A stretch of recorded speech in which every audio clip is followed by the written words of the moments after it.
Oh, hey, here we go. Let me take another sip. Welcome in to another happy hour. As intermittent as they are, we're doing a little Sunday night happy hour. 5 o'clock on the West Coast, 8 Eastern. Thanks for coming in and say hello. What do you got? What are you drinking? I'm going to tell you what this is in a minute. Maybe you can guess. How about that? Let's play a little guessing game in my Hollywood glass. The rim might give it away, and you know what I like. If you've been watching this show, you know I have a few favorites. Come on in. Say hello. Tell me how you're drinking, how you doing, or what you're drinking, how you doing. I might have had a few. No, not really. Just starting now. We're going to take you to a special place tonight. And I know that you say that, well, you always say places are special. And this is why this place is. It honestly is, for me, one of my favorite places on earth because it's such a hidden gem, to overuse an overused cliche. It's a great, almost secret place. Won't be for long, though, and I'll tell you why. It's got great food, great art, great chocolate, great coffee, and is the home of, I'd say somewhere between 80 and 90% of the world's mezcal. That's where it's made. Talking about Oaxaca, Mexico. And it does have its quirks, its personality traits, things that are, I guess, very Oaxacan. We're going to talk about that. But if you don't know, this is, well, let's see some guesses. Ken, anybody there? Say hello to Ken, by the way. He's my friend and producer. Hi, Ken. Hey there. Yeah, it's mezcal night, huh? It is mezcal night. This is my mezcal Paloma, and he's got a hat that says Carreño. Now, if you've watched this before with Ken and I, then you know that he always wears that hat. He also wears it on a little show I do called Belly Up. He's the judge. You've seen him on that as well. Without him, I'd be lost. I wouldn't know how to get on and do this and come say hello to you guys. We have a couple of guests, 3 actually, and Ken, of course, is the 4th. We like to do that. We like people. We like you. We like hanging out and having a drink, especially because not only is it 5 o'clock somewhere, it's 5 o'clock on the West Coast, 6 o'clock here in sunny and warm Phoenix, Arizona. I guess that's relative compared to some of the other places. So what is in a mezcal Paloma? First of all, the reason I like these, I was shooting at a place called Barra Barra, shooting a show called Booze Traveler for Travel Channel a few years back. And it's in San Diego, great little Mexican restaurant, has mariachis, everything. It's beautiful, very authentic. And for every person who ordered a Paloma, they would order 40 margaritas. And they said, we got to change that. So we went down there and we saw, what was that quote? Hang on a second, Ken, leave that up there for a second. I'll get to that in 4 seconds here. But anyway, so I started drinking them because of them, really, at least more often, and I love them. So it's mezcal, grapefruit juice, grapefruit soda, or club soda, depending on what you have, and you rim it with some chili salt. Oh, it's really good. Okay. So hey, I just want to add one other ingredient for people out there because I lime and simple syrup also is. Go ahead. I love my Palomas with a spicy honey, like a habanero infused honey. Oh yes, you do. You get that kick on the back end. It's so good. Well, that's the beautiful thing. You can make it to order. It's already kind of spicy with the rim, and it's dark and smoky. Of course, it has that thick essence, that wonderful smell and aroma and taste that tequila does not have. And I'm going to talk about that in a second. Let's get to some of these. Boo 13 Hiss says, yay, glad I finally could make one and a favorite actor on to boot. Greetings, Jackie. So good to see yourself again. It's like I wrote that. No, it's not my future self. But thank you, Boo 13 Hiss. Amy Hull, long time. How are you? Campari, gin, orange, and Prosecco floated. Okay, that's yours.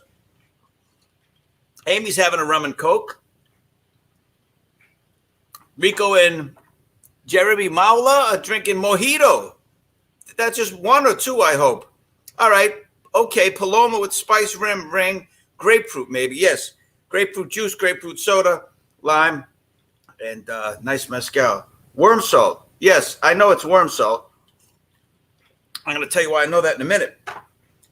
I don't rim it with warm salt because I'm saving it. East Coast, New Jersey, checking in. Gary, thank you, Gary. All right. Who else we got? West Coast checking in. Hello, Seattle. So here's the deal. My first experience with mezcal was right here in Arizona. I was a teenager. I moved to Phoenix not too long before that, a few years, I guess. And I was playing basketball with some friends, which we did for years, late at night, like 2, 3 o'clock in the morning, at a place called Chicken Park, way on the west side of Phoenix. And there was a Circle K right there. And I was with a good buddy of mine, Mikey Sarver. I still like hanging out with Michael, seeing him. I don't do it enough, but I've known him since we were teenagers. We walked across the street to a Circle K, which is a convenience store for those who don't know that. And we, for some reason, we were walking around. Maybe our turn wasn't up. So we had a couple of minutes to kill. We're getting something cold to drink. And I saw this row of mezcal. And I said, wow, what is that? What is that in there? What is that? And there was a worm in the bottom of the bottle. And I said to Mike, Mike, what is this? He said, it's mezcal. It's a worm. I don't know either, really. I've never really had it. And there was an idea that the worm was so petrified with alcohol that it's like doing a tab of acid or some kind of ridiculous thing. So I just out of curiosity, I wasn't going to buy it because maybe I wasn't quite old enough yet. I said to the guy who was working there, what is this? And he said the same thing. I don't know. It's cheap tequila. Mezcal has a worm in it. Tequila doesn't. And I believed that for the longest time. Even if it was a short time, it was too long, because that's not it at all. We all know that mezcal in the touristy version of mezcal, the novelty version, yes, it can have a worm in there, but that's not what makes it mezcal. And I'm not going to tell you what makes it mezcal, because I have the benefit of 1, 2, 3, 4 people who know way much more about it than I do, and they're going to tell you. But mezcal, to me, once I had it, I hate to use this analogy. It's like you're with somebody and it's not quite working out, but you're still there because it's okay. And then you look over there and then this vision appears to you, whether it's a guy or a girl, depending on your preference or who you are. And I've never done this to a person, so I don't want you to think that, but I fell in love with mezcal, and I probably drink it maybe 3 times more than I do tequila. I drink them both, don't get me wrong. I like tequila, but I love mezcal for all the reasons we're going to tell you tonight, and we're going to let you know all about Oaxaca. So let's bring Ken back on, because he knows these guys with the Carreño hat. We're going to have on the founders, the creators, and they sent me this mezcal that I'm drinking. And then we have another friend we're going to bring on. So Ken, what was your first mezcal experience? I would say it was probably similar, where it wasn't very refined. It was just this thing that somebody said it's a smoky version of tequila, and you take a hit and it's just, you're not expecting it. You're really not sure of it. Very similar to my first, bourbon, my first whiskey, anything where it was just like this, wow, all this stuff going on. It takes a while for you to kind of figure it out and get your taste buds kind of acclimated. But to your point, once you kind of really kind of center in on that, it is unlike any other spirit. I agree. I mean, so many spirits are very unique, but something about mezcal just grabbed me by the throat and just gave me a big hug and said, we're going to be friends. And it was right. Yeah. So it's so complex. It's not that, tequila to me is kind of single note. You can get some of the agave or whatever, but it's like one type of wine, let's call it, versus the complexity of mezcal that can be made from all these different plants. And so you get all these different flavors and aromas, and it's amazing. It's funny too, because I wouldn't go so far as to say that, because I'm not as refined as you are about the subtle differences between tequila and mezcal and their properties and all. But there was this place in LA. At the time, it was owned by Gina Gershon, the actress, her boyfriend, I believe. At least that was the rumor. I saw her there one night. And it said it had all these kinds of tequila It was a tequila bar. I forget the name of it. I think it was on 3rd Street. Anyway, like 300. There was Single Village, which I didn't even understand at the time. This was like 20, 25 years ago. And then there was mixed tequilas, and there was all of this.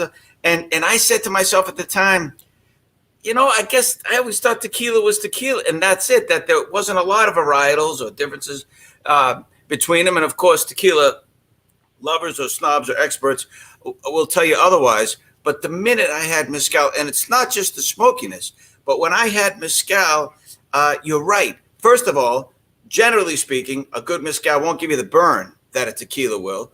And some tequilas don't, but so many of them do. And that's because for years we drank it wrong. We just shot it. Because all the movies you used to see, just take a shot of tequila. Like the tough Mexican with the sombrero, what are they called? With the banderos, right? Yeah. Is that what they, right, exactly. They just shoot it because they were tough guys. But for me, mezcal, yes, it's roasted. It has that smokiness, almost like the peatiness of a Scotch, I guess, if you want to draw any analogy, even though it's a long way between. But I just loved it, and that's the beautiful thing about spirits or anything in life. You don't have to justify why you like it. You just know either it dances on your palate, it just tickles your taste buds, or it doesn't. And, you know, of course, as we get older, the better stuff becomes better tasting. Some of us don't know the difference. It took me a while, but I'm so happy to be doing this version of this show tonight, our happy hour, I Don't Drink Alone, whatever we're calling it, because we're going to learn all about mezcal and, of course, Oaxaca, Mexico. So I have a friend who, I've known him maybe, 10 years or something like that. And he's just such a good guy. And he also loves mezcal, which makes him a better guy to me and a better friend. There he is right there. You pulled him in too soon. No. I wanted to give him a little run up. Anyway, you know him as Shane on Days of Our Lives. And of course, Mr. Sheffield on The Nanny. But he's my friend and mezcal, fellow mezcal lover. Say hello to Charlie Shaughnessy. Salud. Cheers. Hello, salud. So what do you got there? I have, I was introduced to mezcal probably about 15 years ago. It was actually a memorial service, and believe it or not, and there was a big party afterwards. And someone there he made mezcal. He had a distillery or a mezcal, I don't know what you call them, a distillery, maker, foundry, vineyard. And so it was the first time, and he had all these little varietals, and it was the first time I tried it. I too had tried tequila, so I just assumed it was kind of like a tequila, and the minute it hit my taste buds, I was in love. And and then I've gone through the gamut of different mezcals, and then you showed me, turned me on to the to this what we've got now, the Carreño mezcal, which just blew everything out of the water. I actually have a glass here of the Ensemble 7 in English. Nice. Well, they were nice enough. Yeah, they some. sent me some, and they sent these little sample bottles. And this one, the Tepetzate, is absolutely my favorite. It's just, you were talking about different notes. It's got this kind of rich, bourbony, brandy, rich, velvety, quality in the back with the delicious light smokiness, but it's not aggressive. But you've got something going on there, and that's nice. You know what I get? Little vanilla, yeah, too, and almost butterscotchy. It's very butterscotchy. It's sweet but not too sweet. And the great thing about mezcal is you can dress it up long. I like to have ginger beer, not ginger ale, but ginger beer occasionally as a long mezcal drink because it's such a strong, powerful flavor. You can dress it up without losing it. Or you can sip it. I mean, I like to have a little ice and a slice of orange, or just sip it in one of these wonderful earthenware sippy cups. They really sent us this, didn't they? Yeah. So you can do it all different ways, and it's just it's such a pleasure. And I actually just ordered my first batch from Carreño just this afternoon. So, I'm glad you said that. Let me clarify something. By the way, this is this is no kind of infomercial, commercial, nothing. Ken, our friend and producer, is friends with the guys from Carreño, who we're going to bring on soon. And he just said, hey, they have a really good mezcal. I wasn't familiar with that. I'm sure I've had it somewhere at some point, but I've never owned a bottle of it. And because they're friends and we do this show every once in a while with nothing too specific, it's always about a drink or a place. And he said, how about doing it with this great mezcal? I know the guys. They sent Charlie a bottle. They sent me a bottle. We both loved it. We said, sure, let's have them on to talk about it, because why not? But nobody's getting anything other than a couple of samples of mezcal. And to prove that, Charlie Shaughnessy, the great Charlie Shaughnessy, just paid for his bottle, ordered it online. So willingly. However, I did add Southie as my promo code. Oh, that's right. By the way, let's flash that up on the screen, Ken. I got my 20%. So I'm a happy camper, and I can't wait. I'm just looking forward to it. I'm going to count down the days. Yeah, I don't think they know about that yet. I'll have to explain it. So if you're interested in this mezcal, this Carreño mezcal, you can go on their website, which I'm sure will flash up there. There it is, mezcalcarreñous.com. And if you put in Southie, because that's my handle, Southie Jack, on Instagram and Twitter, that's SOUTHIEJACK, which is my neighborhood. Long story why I came up with that. Someone came up with it for me. But anyway, if you put in Southie, that's all. You get 20% off your order if you're interested. I don't care if you buy it or not, but if you don't, you're missing out on a good mezcal, especially if you like it or you've never had it before. Yeah. And by the way, should there be any doubt that I love mezcal, for those who know me, after Booze Traveler, I did a podcast called I Don't Drink Alone, and the lone sponsor that I would accept on the podcast, because let's be honest, it doesn't take a lot to produce a podcast, money-wise and all of that. But a sponsor said they wanted in, so I allowed them, and it was a mezcal sponsor. Not this one. I didn't know these guys, but I talked about it every week and how much I loved mezcal and Oaxaca when I was there, because it's just this gem, the southwestern part of Mexico. It's about 4 million people. The capital is also the biggest city there. It's Oaxaca de not Ciudad, because that would be city. But anyway, that has about 700,000 people, and it's just great. We have a comment here, Charlie. Marion Upton says, I bought mezcal by accident once. What a happy accident. Happy accident. I thought I was buying tequila. I was in a rush, LOL. But oh my God, it is so good. I love it. Fantastic, Marion. Thank you for joining us. I'm loving these Irishmen falling for the mezcal. This is awesome. Okay, I need that one. The brandy hit just slayed me. Yeah, you won't go back, I tell you. Slanta to the Irish. But it's interesting. You've been to Oaxaca, and that's somewhere that's absolutely on my list of places to go. As soon as we're allowed to travel again, my wife and I have been wanting to go to Oaxaca, because there's just so much. It's such a rich place with not just mezcal, but a lot of other things. That's me right there. And to be honest, that was tequila.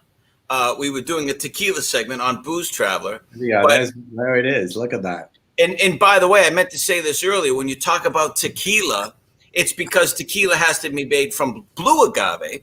And maybe that's why it has the similarities. But mezcal, as you know, Charlie, can be made from any of the agaves. So you can really create a taste profile that's much different than tequila. And, of course, they smoke the piñas, as they call them. And they get that grip.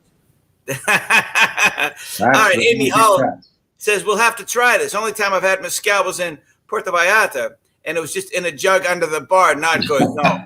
In a jug under the bar. Yeah. I actually got this. This is probably what you got, something like that with the worm at the bottom. This is like a bottle of mezcal I've had for about 30 years. I don't know where I got it, and it's got the worm in the bottom, There you go. There's the worm. Yeah. And it's like it's probably really, it's from Oaxaca, but it's probably really cheap mezcal. But because it's like, I've had it for 30 years, it's probably dynamite. And I still haven't opened it. It's completely unopened. It's a relic. This begs the question. Since you love mezcal and you've become more refined over the years, why have you not opened it just out of curiosity? Are you saving it for a souvenir? I'm sort of torn because it's going to be fascinating. I know it's not. It's going to be a letdown taste-wise because, as you say, my palate has got a little sophisticated now. There's no going back. Once you've tried this Carreño stuff, you can't go back. You can get cheap mezcal at Trader Joe's, and I thought that was good, and now it's like that's for the guests. This is going to stay in my back cupboard, for special guests only. When you come over, Jack, you'll get a glass of. You gotta give me the cheap stuff. Just you. I was just going to invite you. One day, maybe when you come over, we'll crack this one open. There you go.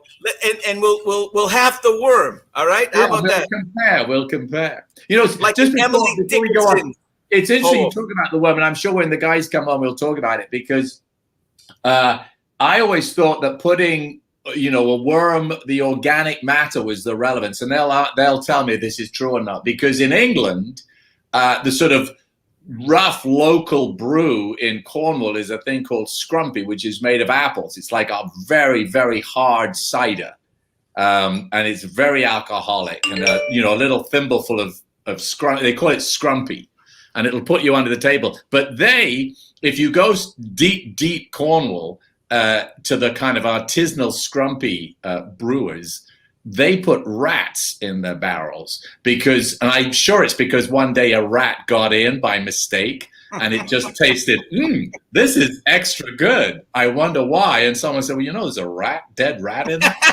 So from then on, it became sort of part of the process, was this sort of organic matter that sort of added to the process. It's so funny you say that.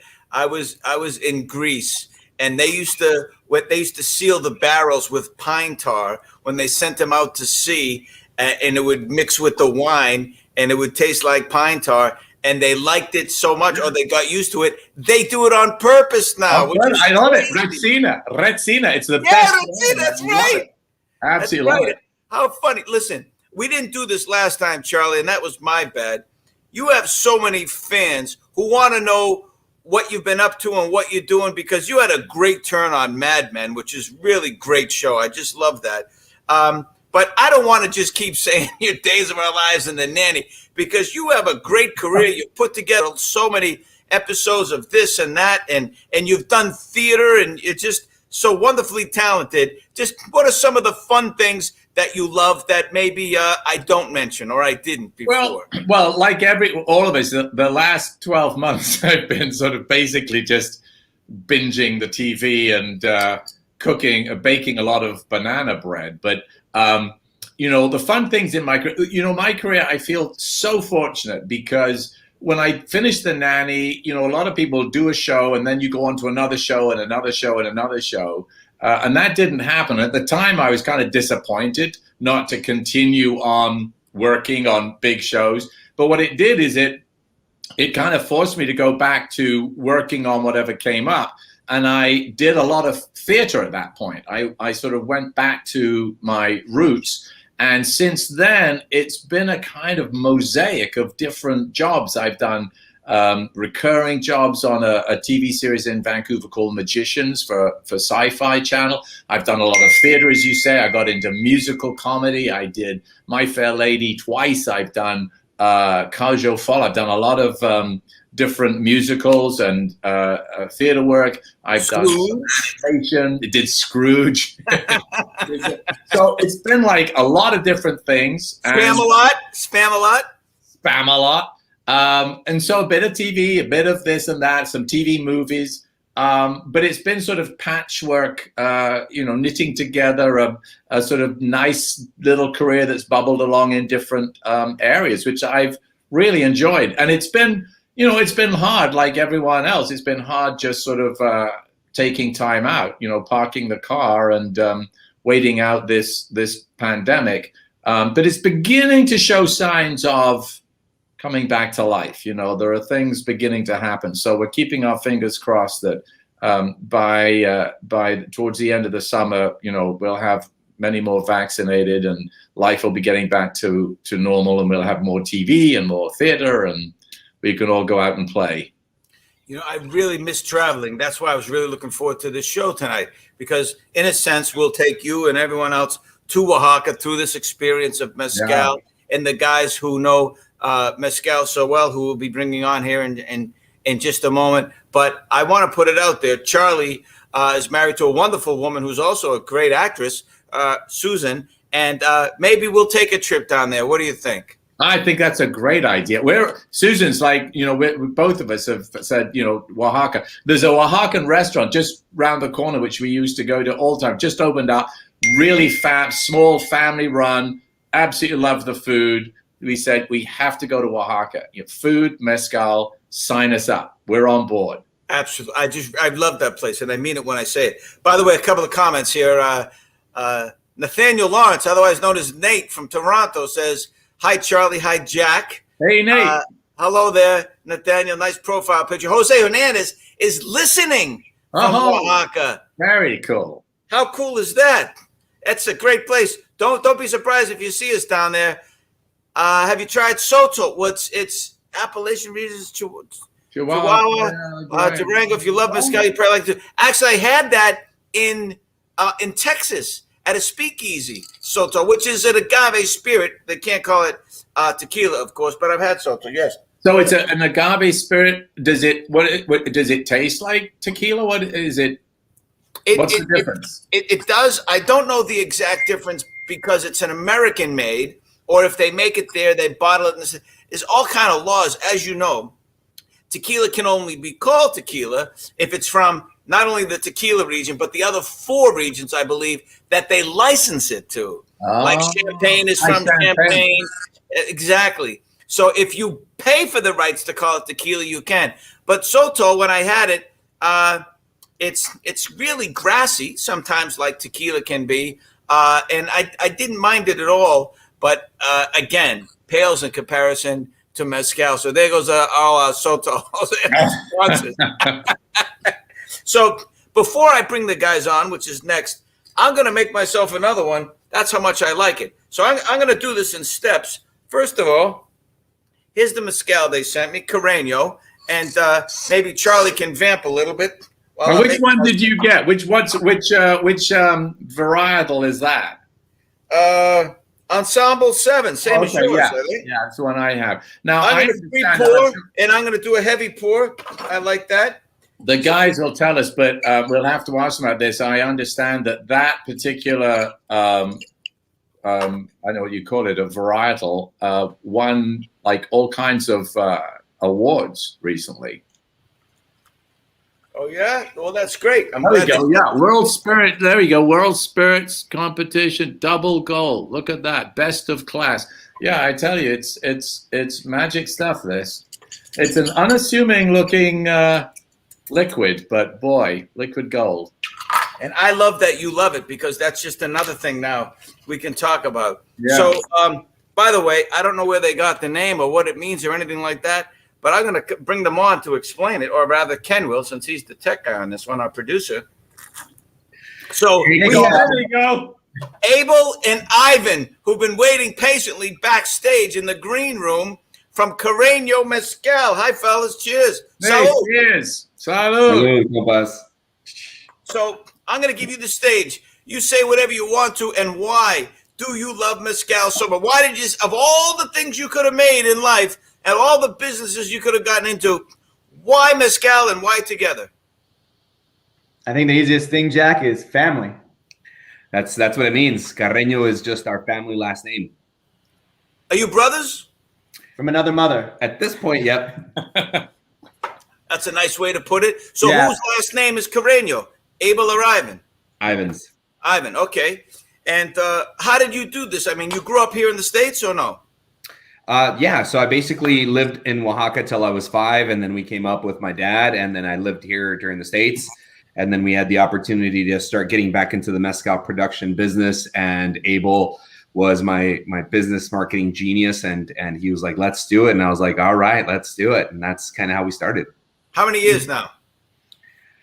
We're coming up on our 2 year. Well, in the U.S., 2 years. So we have our Thea, our aunt down in Oaxaca. She runs all the business operations down there. So this is a true family business produced in Oaxaca, everything from labeling and then sending it up to us. And then once it gets up to us, we're the ones getting it out to everybody here in the U.S., but mainly Arizona right now. So the U.S. side, 2 years now, but since 1904, it's been produced, but never commercialized. You guys hear the stories. Mezcal really is still new, even though it's the oldest spirit in the Americas. Couple of things. First of all, what do you mean Tia, aunt? You guys related? I know you're just friends, but you both call her your aunt? Yeah. Okay.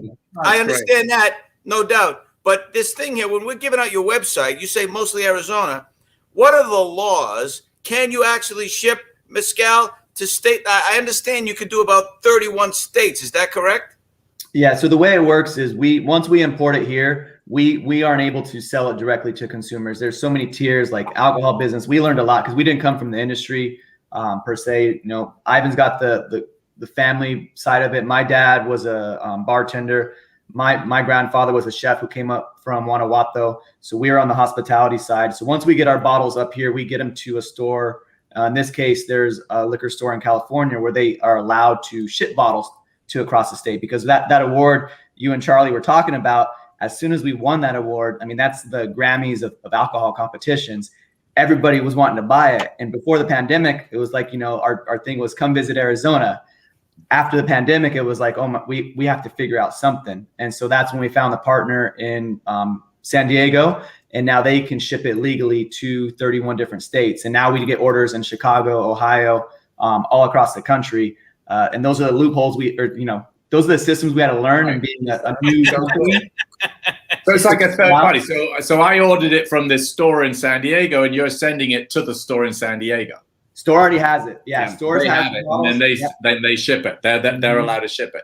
Yeah. Okay, so this discount code Southie, SOUTHIE, it's not caps sensitive. How long is that going to last, by the way? That'll be till Wednesday. So from now until Wednesday, any of your fans can get a 20% off. Or Charlie's, he has more than I do. That sounds kind of arbitrary. Why Wednesday? Oaxaca Wednesday. We kind of pick days. Yeah. We have Mezcal Monday and then Oaxaca Wednesday. So we figured that's the day. That's the last day that you can order, and then your week. It's like putting a fly in the water. You know, it's like once you've got that fish, they're hooked for life. So you can put it in till Wednesday. They order their first bottle, and then you got them for life. All right. So listen, I think Charlie and I'm going to be a customer for life. Charlie and I have done a pretty good job of saying how much we love mezcal. But what do you have available for people who know what they're talking about? Not just this that you sent us. What else is on now? I'll give you a little plug here. Fire away.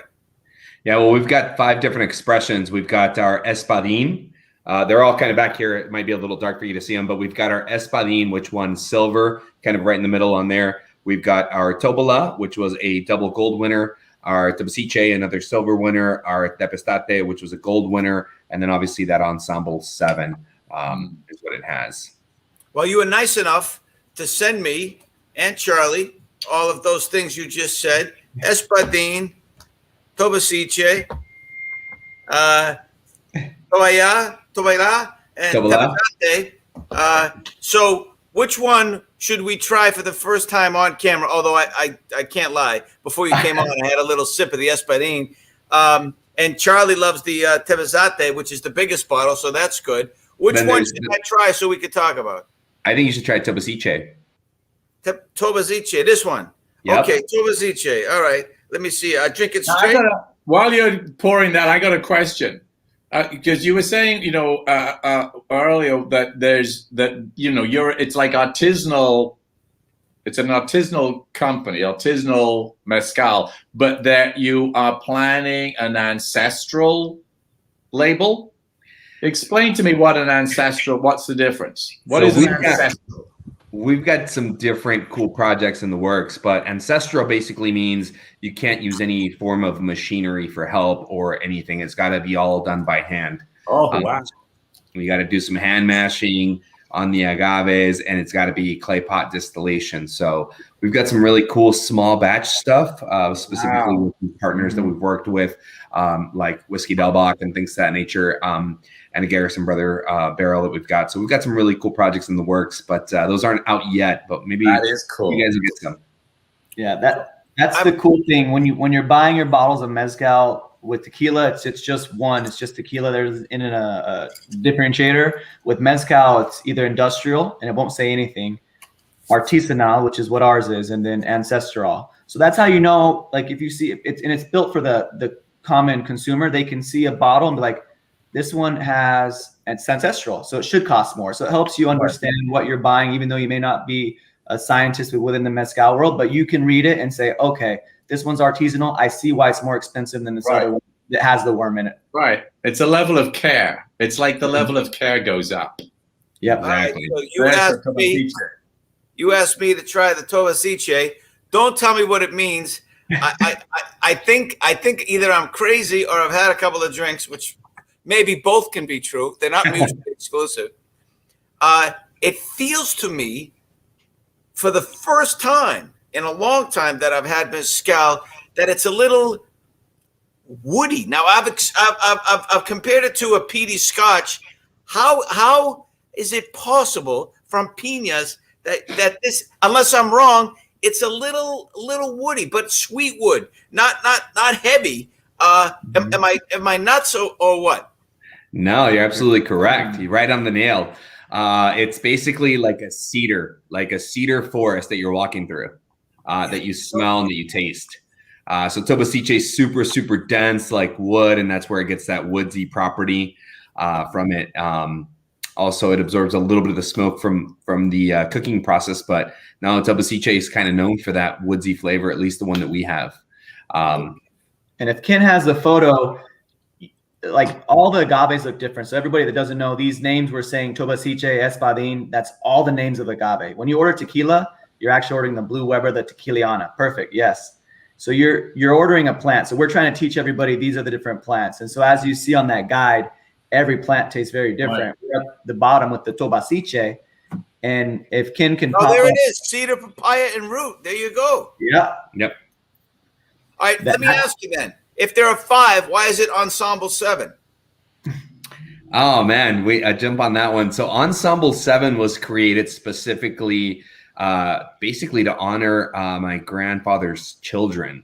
The story was and is that my grandfather was a very stubborn man, and he did not want to give up until he had 3 boys. That's how you carry on the last name. And, that's kind of what it was in Oaxaca. He just needed 3 boys. He told my grandmother, he promised her the world, would never look at another girl ever again, and then everything that he had would be hers. And all of the stories that we always hear are true, He said, we just can't stop till we have 3 boys. And then it went girl, boy, boy. And they said 1 more boy, and then we could stop. And then it just went girl, girl, girl, girl, girl, girl, boy. And then they stopped. So his father, Apolonio, which is my great-grandfather, said, wow, you really wanted 3 boys. I was meant to have 7 granddaughters. So we want to honor that with the Ensemble of 7. Oh, that's great. Wonderful. I love that. Now let's get into the technical part of it. Let me just can I throw in a question there? Yes. Because I love that so much. Is that part of it? How do we find that out? Because that's such a great story. A great bit of branding for that Ensemble 7. Is it written on the label at the back of the label or something? No, not on that one. It's part on most of the times we talk about it, we explain it because there's 7 different agaves in it. Tobala, Tobaciche, Tepestat, right. Lumbre, Quiote, Quiche. Oh, you gotta like have that story. That's a better story than 7 agaves. Well, the 2 of it, like the 7 varietals and the 7 kids. I mean, I love it. That should be like, if you read through the glass, the back of the label, you've got that story. I love it. Before we get to this stuff and the warm salt and everything else, Tracy Schoolcraft, Tracy, wants to know or makes a statement or a question. Wouldn't the agave, how it's roasted, affect the flavor profile of the mezcal? Yes or no? Yeah, absolutely. Smoke is a byproduct of the cooking process. That's just how it is. Smoke affects it. But just like you were talking about earlier with the wines, how each different grape is going to have a different flavor. You know, a high altitude Cabernet grape is not going to taste the same as a Merlot grape. And that's the exact same thing with the agaves. Each agave species is going to have its own different flavor profile that it'll partake. So I understand that other than blue agave, there are around 30 different kind of agaves. Is that true? There's actually over 300 species of agaves. 30 they use, generally speaking, for mezcal. At least that's what I was told when I was down there. I'm no expert. Right, around 30 to 40 of them. There is Why no, do like, you use only 7 then? why did we use only 7? Yeah. I don't know. I'd love You to gotta ask my stop somewhere, grandfather right? that question or my great grandfather that question, but we don't have that answer because they're both not around anymore. Charlie's right. It's a great story. It should be on the label. Okay, I this have is a little ceramic bowl. How should I drink my mezcal in this? Since I have my Paloma, I'm working on my second plus. So how should I drink this? I will join you with the mezcal. Just neat is how you have it. Which one? Yeah. Which one? What do you want to talk about next? Tobola then. Tobola it is. Yep. And so you just Pour it straight up neat. How much? Yep. You say when? You tell me when. When you don't It'll spill. overflow. When you don't spill, that's the goal with these. So these are called copitas. So these are the little Copitas. traditional drinking vessels. So how do I? Just like that. I've got the Espadin in mind because I've drunk all these. They've all gone. I've got a question about the worm. Was I right? Is the worm, is it actually having organic matter as part of the process relevant, or is that completely apocryphal? I'll let Abel explain that one. I mean, so there's tons of historical context with things going in there. In the mezcal world, we actually use something called pachuga, which I believe Jack's episode, when he went down to Oaxaca, they were putting rabbit. So there is this history of putting turkey, pachuga means breast, turkey inside the still for a third distillation. And they'll have fruits and different things in there. There's some brands that do borrego, which is lamb, but through that distillation process. Usually you're not putting in it in the finished product as much, but through the distillation, this is your special, like if it's a birthday, a quinceañera, a wedding, a funeral, like those, that's the time you would bring the pachuga. And that's really where the history lies with the mezcal world of actually having some sort of organic matter, but it's still being distilled. So it's a very, just the essence of it, rather than you plopping it in there to really give you that organic taste. In there. Right. So it probably is true. That's the scrumpy. It was the rats in the barrel. You wouldn't serve it with a rat, but it would be there in the barrel. Charlie, you're an Englishman, so you can do this, but I don't want to give Cornwall a bad reputation. When I was there, we also had, what's it called? Butter and cream or biscuits and jam or what is it? Oh, scones. Right. What is it? But we had on there. What is it? We had clotted cream. Clotted cream, right. And scones. Yeah. Oh, yeah. That was really good. So they don't just put rats in their drinks. One of the things that we do with the worms is Grandma crushes it up and she makes. Now listen, is this really made of worms or is it salt and just says that? Because lobster sauce in the Chinese restaurant's not made of lobster. So what are we talking about here? Well, no, this is actually made out of worms. It's the shonashe worm. And what happens is they get toasted over a comal, and then Grandma mixes them in with chile de árbol and chile de agua and some salt, and you mash that in. And what happens is salt is a natural dehydrator of your body. So it causes your taste buds to salivate, which will then cause you to get new flavors imparted. So that's why you traditionally have mezcal with an orange slice and a little bit of salt on the orange to cleanse the palate instead of. I brought my orange and I'm ready to go, but I have to say one thing first. I love when things are made from the earth. For instance, in Chile, I had this thing called ant butt mojito. That's the translation. And maybe 1 or 2 days a year in Santander, Chile only, the ants come out. They collect them and they put them in the mojito like a garnish, but they snap off the butt of the ant and put them in. It's like crunchy nuts. And when I was on Stephen Colbert's The Late Show, I had it with them. And he was so game. We got shit faced together. It was wonderful.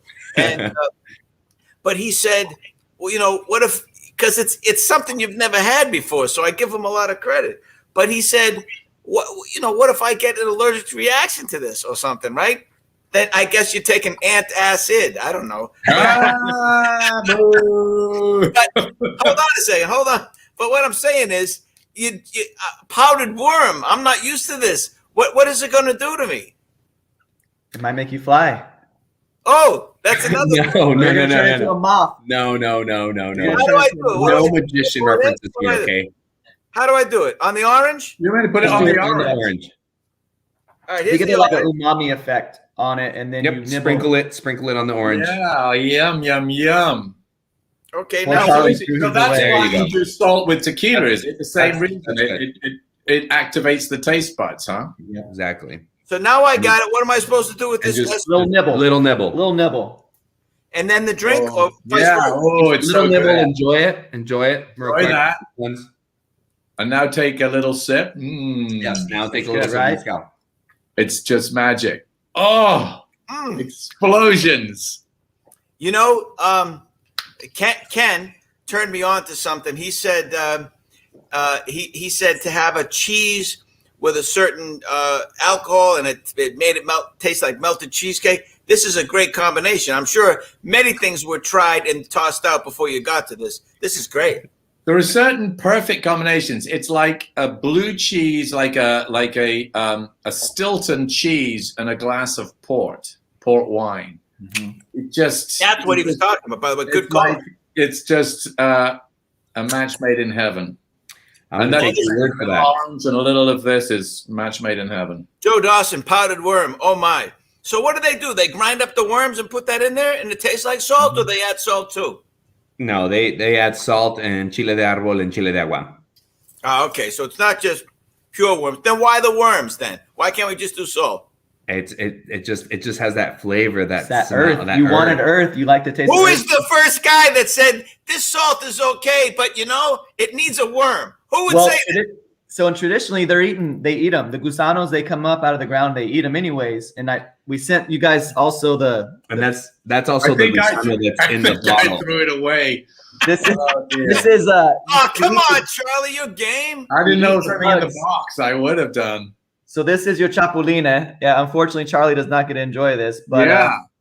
this is I your think I've got one of those in the bottom of this. Hold on.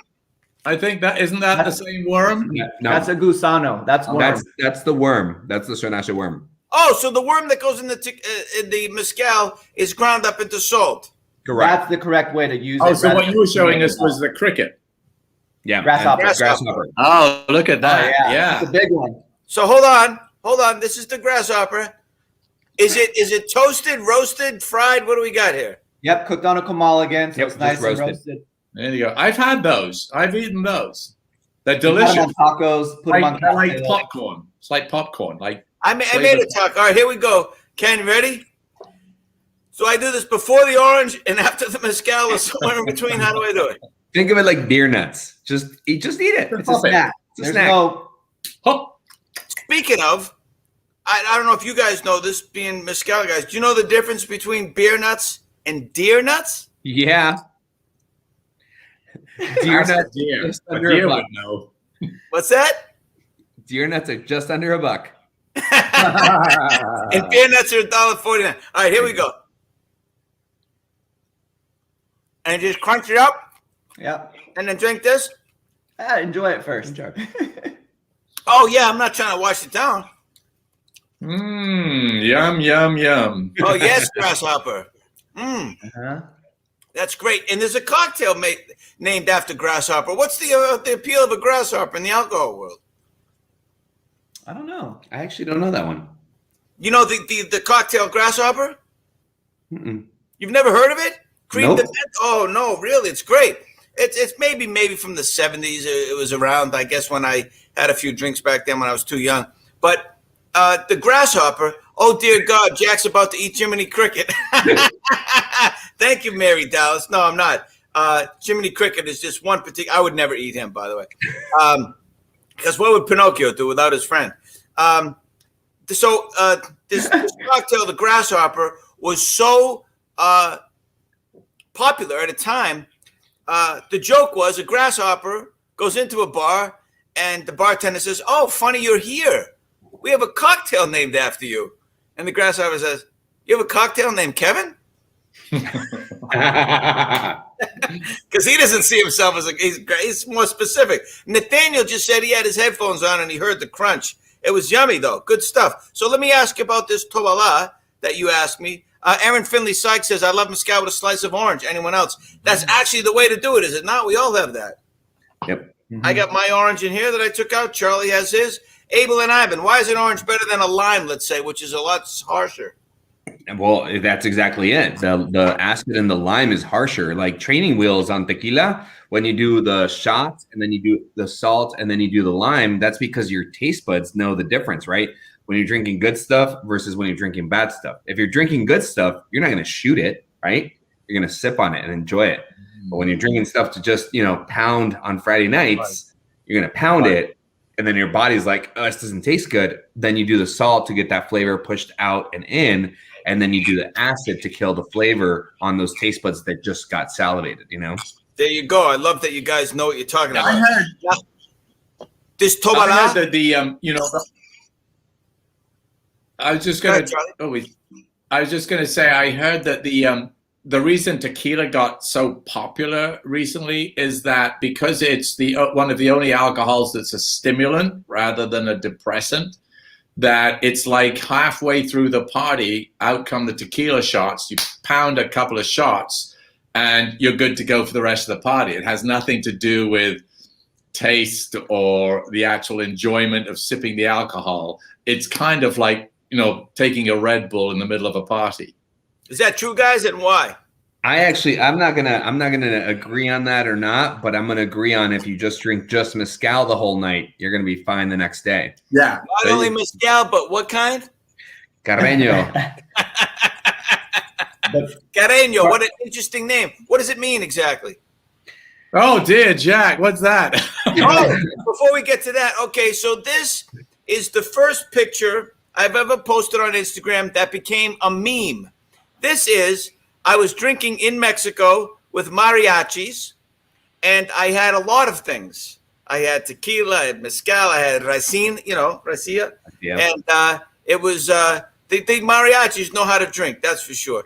And let me tell you an interesting story about mariachis, or at least I thought it was interesting. They hang out in little town squares here and there, and if you're looking for mariachis, you don't go on Craigslist or on Google. You just drive around and they're just standing there in their group, the band that they've practiced with. And you say, "Get in the car. I got a party that starts in half an hour." And they get in and you hire them.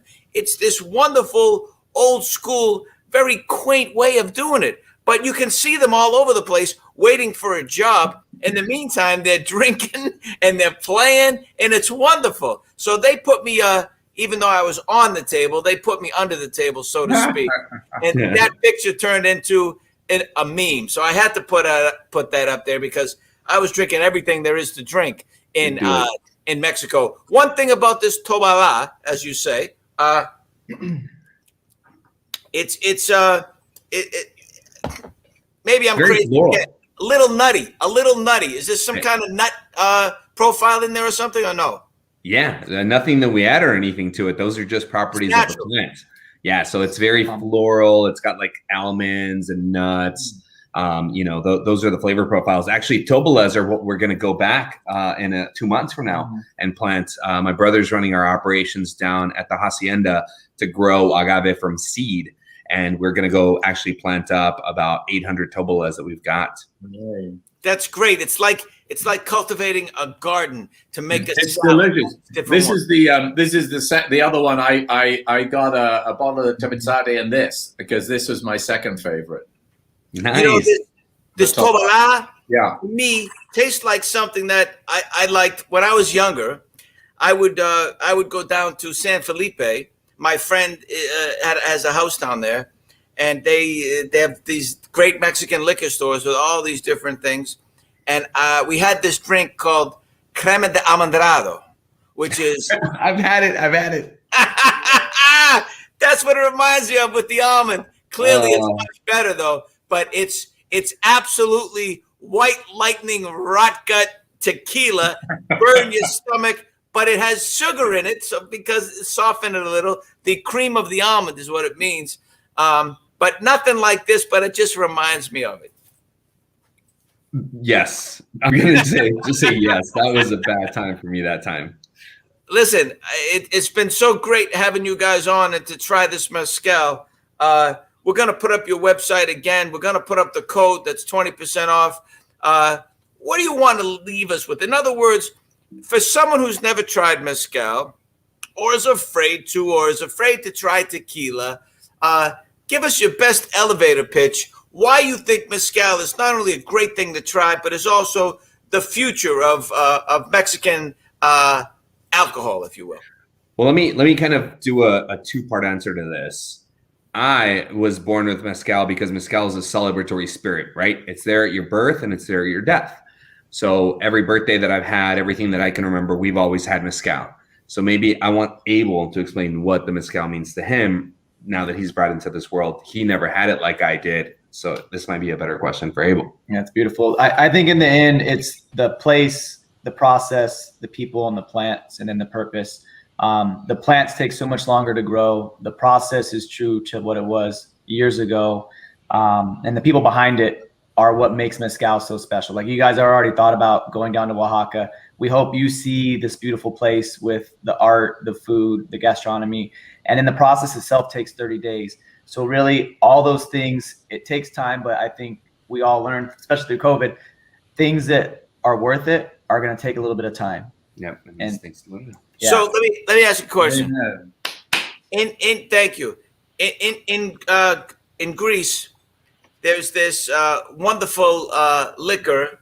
The name escapes me right now. That only grows on Chios. That's all. And the pirates would come and steal it and take it to other places. But it only grows there. It doesn't matter if you steal it and grow it somewhere else. It only grows right there. And they used it for so many things. They put it into bubble gum and soap and all this other stuff. And it was really fantastic. I'm sorry that I can't think of the name, actually. Maybe someone can type it in there and let us know.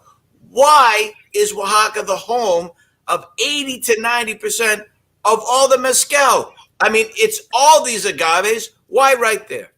Because Oaxaca has about 200% or 200 of the agaves are endemic to Oaxaca. They only grow in the Oaxaca valleys. Oaxaca's actually got 7 distinct different geographical regions. And so it's the epicenter. It's actually called the cradle of mezcal. That's where it was born at. That's what we have. Tracy Schoolcraft says, and excuse me for going off topic here, but I'd like to get to these questions.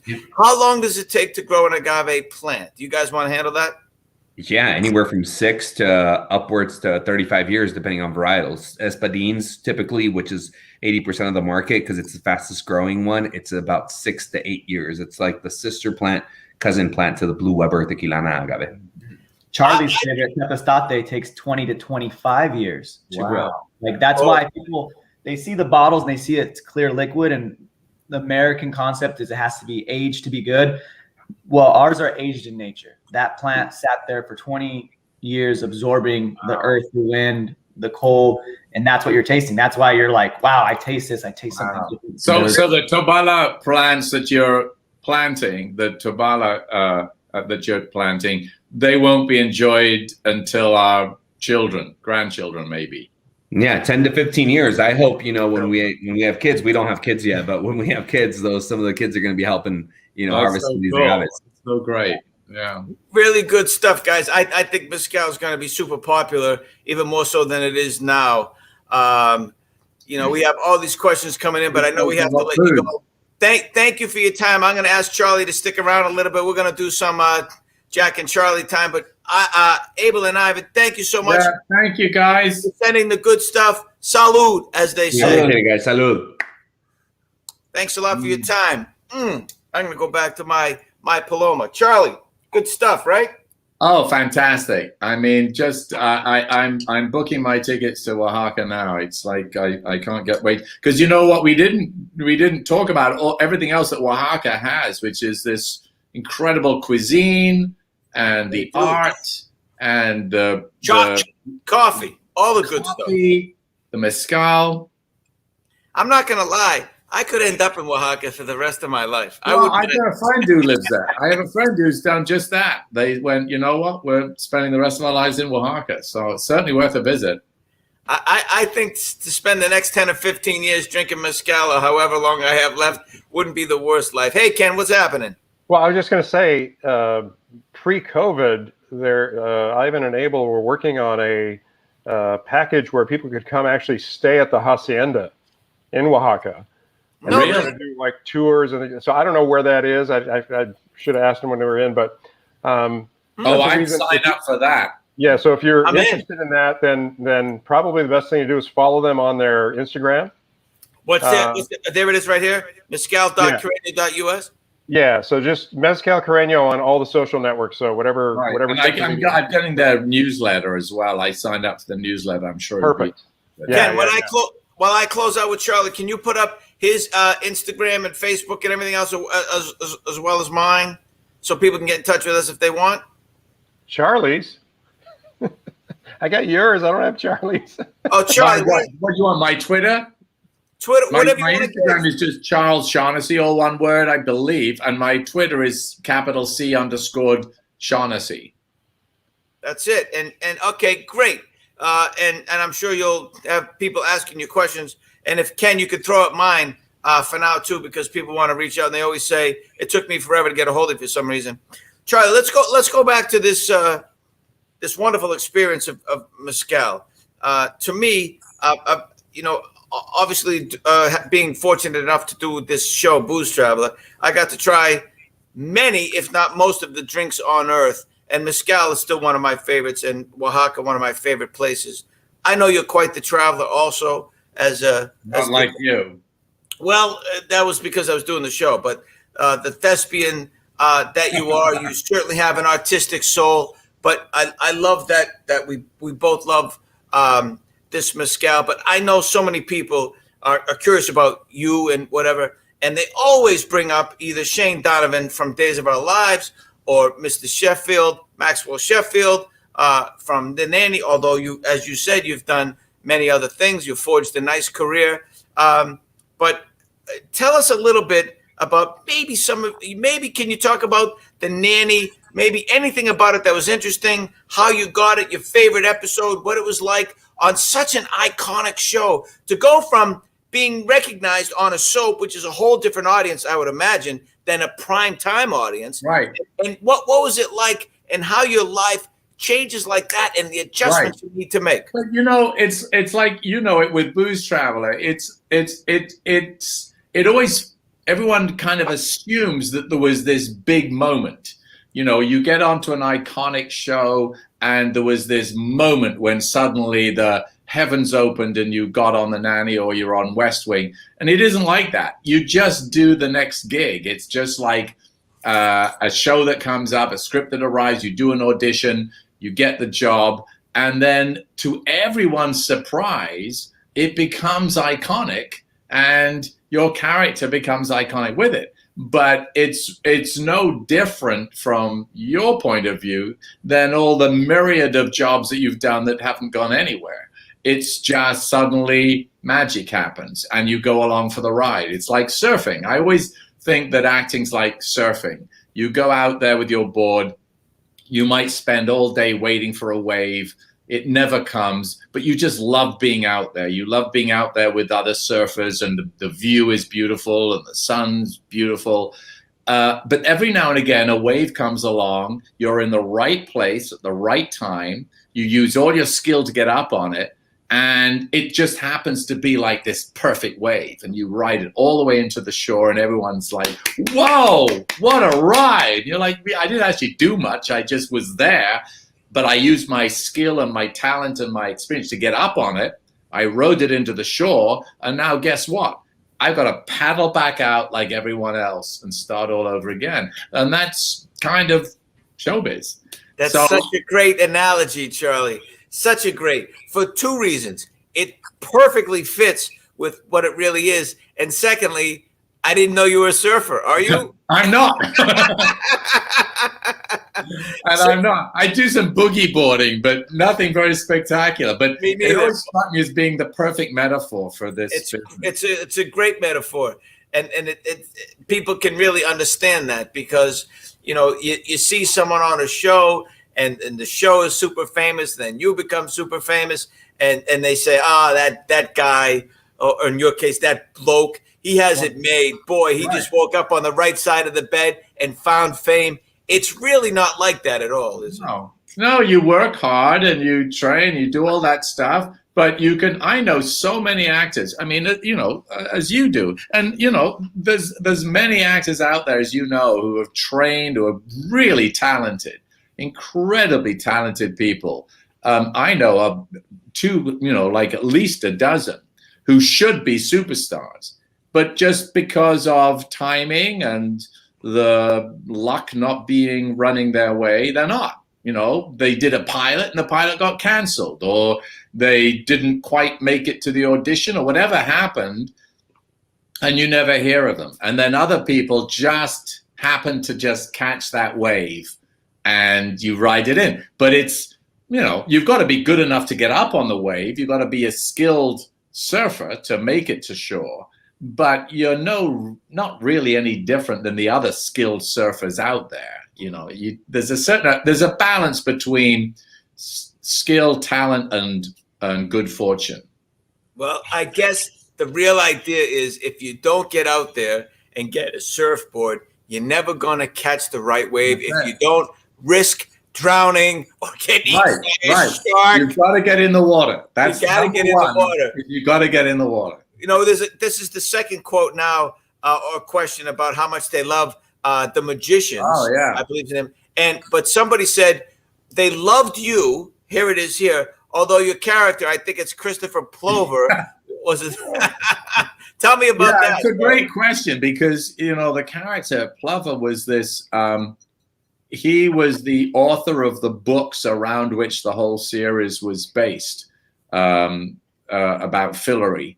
And it turns out that he was this very bad man, a pederast who was like, not doing good things with this a boy that lived a neighbor.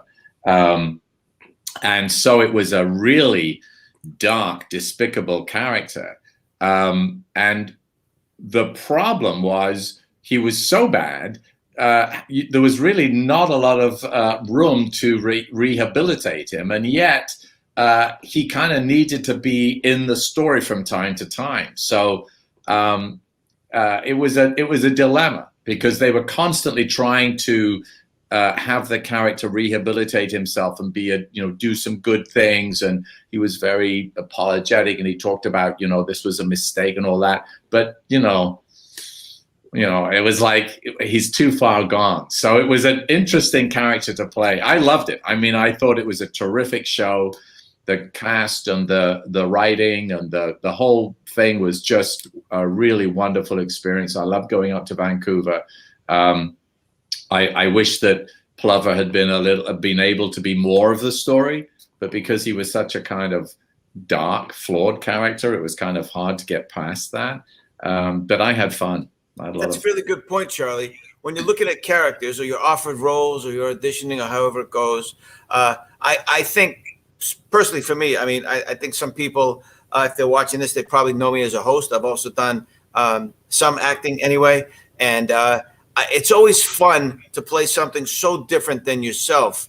But I'm sure there's a limit. Like there's a line. To play a pedophile, a child molester, whatever, that's part of this show and such a big part of the show. Yeah. How do you consider that this might be a bridge too far, or this is really meaty and they know that I'm not like that? How do you decide?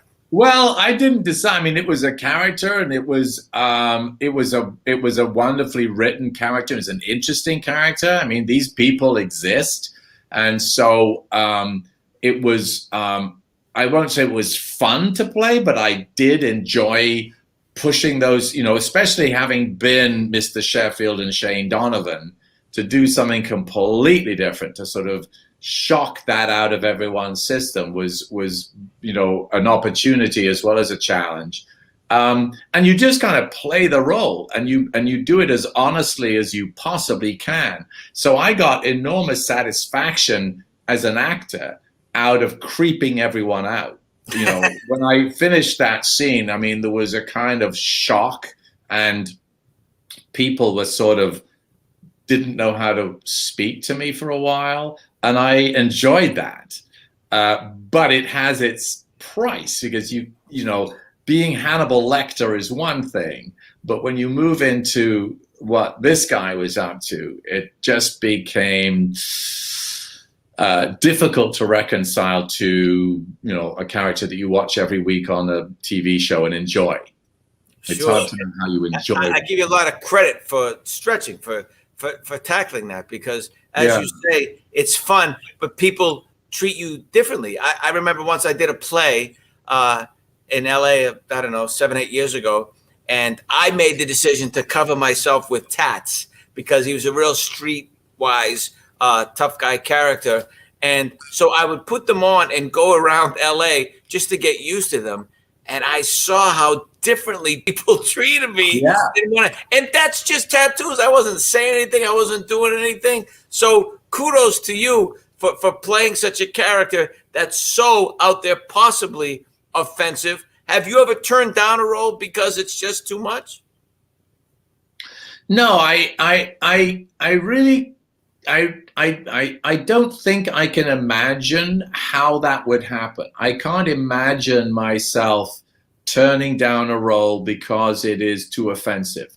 Because if we know how offensive some human beings can be, so if they exist, then why would an actor turn it down? You're not condoning that behavior or endorsing it, correct? Or endorsing it in any way. Right. You're just portraying it. So, I just can't imagine ever turning a role down for that reason. On the other side of that coin, Charlie, which is such a good point, and I agree with you. Recently, a couple of experiences. Bradley Cooper was so great in American Sniper, and many people felt that this character was a real person who was tragically killed, was a right-wing Republican type of character, America, the flag, all of that. Right.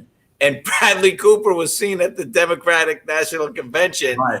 And she got so much hate and bile, and I'm not going to watch you anymore, and you should die, and all these horrible things. And he said, guys, I'm just an actor.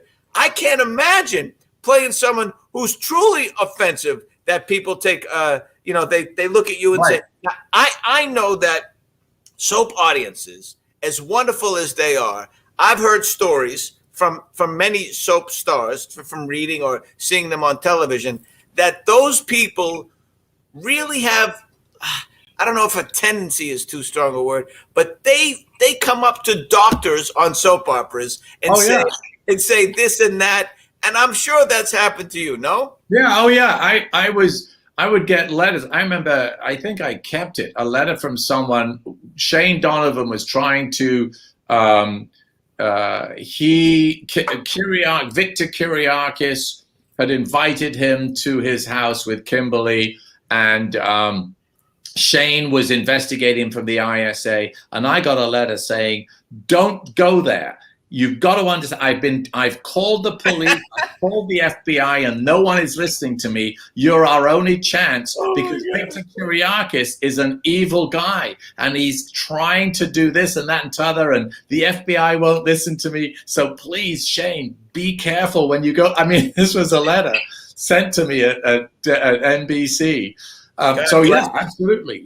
That's how it is. But the truth is, no human being, I don't think, it's like when your story about Bradley Cooper and playing the sniper who happened to be right wing and blah blah blah. I think this is one of the problems we're in as a country right now, is this idea that there is another. And there are things in someone who believes the absolute opposite of you politically and as a human being. There are going to be things there that are similar. You're going to agree on a lot of stuff. In fact, if you sat down with that human being, even the pederast that I played on The Magicians, there would be a lot of things that you agree with. So there can be things about someone that you disagree with and you disapprove of, and if they cross the line legally, they're criminal. But you don't have to kind of demonize them as something not human or that I have no way of talking to. And I think as an actor, that's what we have to find. We always have to find the thing in that person that we can relate to. And there always will be something you relate to. And to recognize that no one's black and white. We're all across a spectrum of gray. I think it's such a great point, Charlie, because in my lifetime, I don't remember, even during the tumultuous period of Nixon and everything that happened there with Watergate and Spiro Agnew having to resign as vice president and then Ford pardoning him. The country was split then. But I've never seen someone who or a time when someone said, "You're of the other political persuasion. I hate your guts. You must die." And right. I really have a personal experience, and I'll relate this quickly so we don't get too far into the weeds with this. But I had a friend who I've known since I was 12 years old. So that's 45 plus years. I was the best man at his wedding. I sat with him for, I don't know, at least 24 hours or so in the hospital. He was so worried about his daughter who had brain surgery. He came down to see me for my last chemo treatment to celebrate that when I had cancer. He moved up to Montana and became very different politically than I was. And our last conversation, which unfortunately was 6 months ago, and we never go that long without speaking, was he said that you're the last one that doesn't believe like I do in my life that I talk to. But because we've been friends so long, I put up with it. And then he made it quite personal. And I said, there's so much, like you just said, so much we can agree on. Okay, so I don't believe in your political philosophy and the extremism that you're espousing, but we've been friends forever. Who cares about politics? Let's talk about all these great things and then he got really heated about other things because I wouldn't vote the way he was, and it's the death of our nation and all this. I haven't talked to him since by his choice because he has cast me aside in 45 years of friendship because I don't believe like he does politically. And I would never do that. So for an actor, it's such an extreme thing to me for someone to write into NBC, knowing that's a TV network, right, but giving you advice as a person. Like it happened to me twice. I was on Lost and the original Beverly Hills 90210. And both times I was seen after the fact. And both times someone came up to me and said, like in 90210, Jason Priestley and Jenny Garth, I was stealing Jenny Garth from Jason Priestley, and it was an auction, and they say, why didn't you just bid more? You could have stayed on the show, right, and you could have, and then Jason would have been off. I said, there are writers. It says in the script, I can't possibly stay on the show. He's Jason Priestley. He's great. He's a wonderful actor. He's popular. They don't just, it's not a reality show. And on Lost, I punch a guy in the face. I have a Scottish accent, and people say, he's so handsome. Why did you punch him? Why wouldn't you just push him? And I said, it's in the script. Right. This guy punches that guy. And they know it's a show, and they watch it. But I guess. But this bleeding of reality and I mean, that's, it's talking about politics. It's hard not to get into that. I mean, we're living at a time when if fiction is more palatable or more in line with what you want to believe, then you'll believe the fiction. You don't draw a line between the fiction and the reality. So if that guy punches, if you punch the guy in the face, they'll go, why did you do that? Yes, I know it's a fictional box, but for them, it's reality. And we're in that place right now in our society where people are like taking this sort of fictional idea and turning it into a truth, into a reality. And it's a very strange time. I don't think we've ever been in a time where that's been the case, where, I mean, I read the other day that the number of people who believe the earth is flat has like tripled in the last 2 years. For being a couple of odd kooks who think, the flat earth, that if you sailed a ship so too far east, it's going to fall off the edge of the world. That was the idea in the 17th, 16th century, until someone circumnavigated the globe. You'd fall off the world. Into a dinosaur or a dragon. Yeah, but that's now back in fashion. You've now got nearly 100,000 and climbing people who believe that if you sail east, you're going to fall off the edge of the world. Yeah, that's the problem. I could see it with acting, and I chalk it up to wonderful actors like yourself and this gentleman who played across from me on 90210 being so convincing that people suspend their disbelief for a moment, and it kind of mixes. Yeah.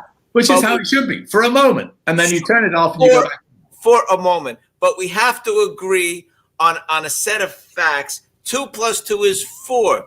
If we don't, not only do you say you're wrong, but you're immoral, you must die. We all are living on this planet at the same time. We have to, if not agree on a set of facts, at least allow the other, as you say, rightfully, that's exactly what they're seen as, to peacefully coexist, even though they don't believe like you do. Yeah, and I have to just say this. I have this analogy of a football game, a soccer game. So I'm a big soccer fan. And go Chelsea. Yeah, go Chelsea. It was actually, interesting, just changed manager. That's a whole other conversation. But, in a football game, I'll go to see Chelsea play Tottenham Hotspur, for instance.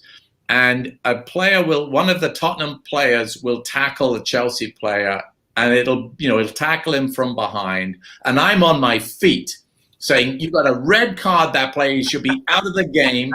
That was a dangerous tackle. He's an animal, cancel him. He should be out, red card. And then a minute later, a Chelsea player will do exactly the same tackle. and my neighbor, who's a Tottenham player, get him out. And I'll say, there's nothing wrong with that. It's perfectly legal. But it's there. So, but when we leave the ground, I can talk to that guy and laugh about it and go, yeah, I know. It's kind of, maybe it was a little illegal the way he tackled him. The problem is we can't leave it at the ground anymore. I have a different sense of reality in that football game. I see, the same tackle as being dangerous on one side and perfectly legal on the other. I can see how you can have two versions of reality. In the football game, when you're a tribal, you're in this tribal, temple of two different tribes fighting each other. But when you leave it and you go into the real world, you've got to understand there is a single reality. You can't then start messing realities around or you're in trouble. And that's where we are. That's the thing, Charlie. As you said, when the game is over and the players leave the pitch, your Tottenham fan and you agree that, hey, let's go to dinner. But now when you're sort of in the convention, you can say whatever you want. It's not specific anymore. Now it's global. Everything about you is against me, so I have to root for your death or smash your head in or kill your philosophy. And I used to think that we were better than that here, that other countries had extremism and that it wouldn't survive here. And it's so unfortunate because I don't care what you believe politically, as long as we live and let each other. There's so many good things about people, like in my life, people who believe different, not like my friend who won't talk to me anymore. But there are people who believe the other side of the political spectrum without giving away too much. And we get along fine because, as you say, there's so much more. Like, we get frustrated and all of that. Right. There's so much more we can agree on. And that the one thing I learned more than any other, and I got asked this in press, by friends, by strangers, what's the one thing doing booze travel, going to 60 countries, 6 continents, that you learned more than any other thing. And they always think it's going to be something about a drink or a cocktail, the best drink, the worst drink. No, it's that we have, as people, no matter where we are, the geography, the topography, the political, the religion, any of it, the color of the skin, we as humans, the human race, have so much more in common than we do differences. Right. Why do we focus so strongly on the differences? Tribalism. It's all tribalism. It's Chelsea, Tottenham. It's red, white. It's blue, red. It's black and white. It's tribalism. And unfortunately, for some reason, Tory labor, right? We seem to be only able to identify ourselves and feel kind of like we belong when we belong to a tribe. Belonging to the human race is something too big for us to get our head around. So we narrow it down. I want to belong to something I can get my head around. So I'm the guy who eats my egg, this way up, whereas you eat your egg the other way up. And as long as there's a difference, that identifies me. I've been in diners, Charlie. I've been in diners. I've had it over medium. Someone has scrambled. We don't want to kill each other. That's the difference. I know, but it's like it then escalates, and it's been a question for the human race since we came out of the cave, and I think we'll get past it. I think you're right. I think that our similarities will win in the end. And when there's a kind of a common goal established. I mean, I was hoping that COVID would be that COVID was something we all faced as a challenge. But unfortunately, some people who shall not be named decided to make this one thing that could have been the unifier, make it the divider. By finding a way to actually put a kind of cut through the middle and say, you believe this, we believe that. We believe it's a hoax and it doesn't exist. You believe it does exist. We're going to fight. Rather than, again, accepting a fact, which is that it's a dangerous disease, otherwise 500,000 Americans wouldn't be dead. Sure. They said, no, it's not true. It's not really happening. And that is hard to get past because, we say there are facts. I say that there are facts. There's 500,000 people dead. They say, no, that's not true. So it's hard to know where you go from there. It's such a good point, Charlie, because on 9/11, we really unified. People don't remember George Bush's approval ratings way down. It was 9 months after he came into office, but the country came together. It was no more Republican, Democrat, conservative, liberal. We all came together as Americans, and we wanted justice for what happened for those people who But you see, there again, that's now been brought up as not actually true. There are people out there now in Congress representing Americans. That's true. Saying that it was an inside job, that it was not, terrorists who brought down the towers, but it was, deep state Americans. So even that, which at the time unified us, there's like this, a different reality. It never happened. It was actually something completely different. It's so crazy to think that we are giving these esteemed places on the pedestal to those who are just flat out kooky. I don't care what you believe politically, but to be a someone who's so full of hate and all these conspiracies and I mean, without getting political, but just saying that Jewish space lasers started forest fires, you're kooky. I don't care if you're my twin brother, which I don't have. Right. I would say he's out of his mind. You can't say that with the position you have. Even as a private citizen, you shouldn't, but okay. But to be in Congress and to say that is nuts. But we don't want to. Right. But back to where we started, I think it's nuts to write to me at NBC and say, you can't go and visit Victor Kiriakis. He's a bad guy. I think that's crazy. But a lot of people, bought into the fact that Days of Our Lives was a historical document. It's kind of like, Galaxy Quest. You remember that wonderful movie? Sure. Yeah. There was a planet out there that was seeing the space show, like a Star Trek space show, Right. and was reading it as historical documents that this is all true, you know. So Sure.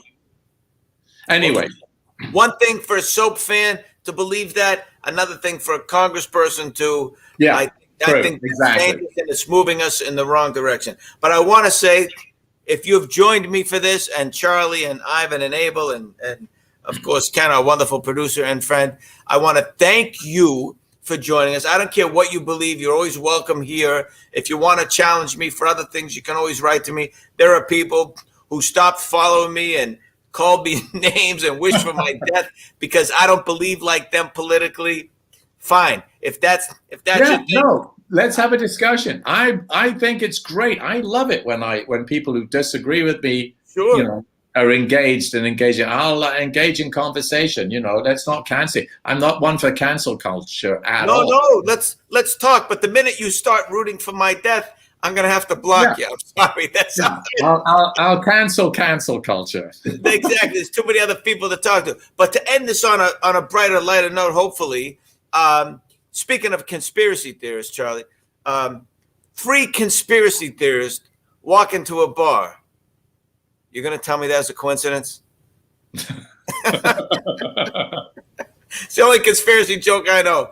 I'd like to thank Ivan and Abel from Carreño Mezcal for sending us the good stuff and giving us something to talk about in the wonderful state of Oaxaca. That's such a great place to go that we'd like to go to sometime. Thank you, Ken Colburn, for producing it and for bringing us this great content. And to my good friend Charlie Shaughnessy, who's just such a wonderful guy and he loves Mezcal. And I hope to see you, if not in LA where you live, sometime soon. Yeah, Certainly, let's do a trip to Oaxaca. You know, we should all do a trip to Oaxaca next time. Let's do that. And by the way, anyone who wants to reach out on Facebook or Instagram or Twitter, we put up Charlie's handles there. Can we see them one more time as we close this thing out, Ken? Just so people can get a hold of Charlie, follow his wonderful career. He's always doing great stuff. He's not just the guy he's not just Shane Donovan from Days or Maxwell Sheffield from The Nanny, of course. He's done so much more. Thank you for joining me. I'm Southie Jack at Twitter and Instagram. This is a time we get together on an occasional Sunday and have a drink, whether you're drinking or not. Thank you so much for joining us. It's great to see you and to hear your questions and comments, and hopefully we'll do it again. In the meantime, stay safe. Here's to you. Cheers.